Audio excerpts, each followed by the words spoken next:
Now, let's talk about generating visual images using the vu.ai assistant. The assistant is more than just a chatbot in that it can actually execute on your requests, generating content, and sending it straight to your Virtual Studio library.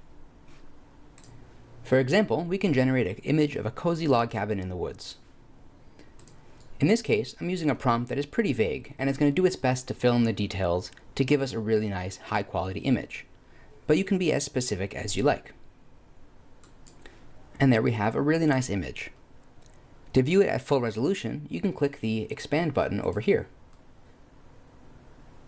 And even download it clicking this button, or by going to your Virtual Studio library and see the image generated over here. By default, images will be generated at 16 by 9, but if you want, you can specify additional aspect ratios to use instead. Let's try something more advanced. We're going to generate another similar image of the cabin, but with a deer in the foreground and a campfire in the distance.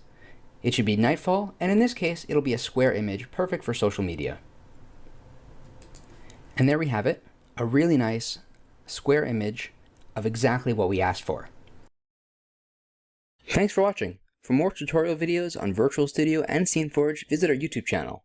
For access to our knowledge base and our technical support, visit our support site at vu.network/support.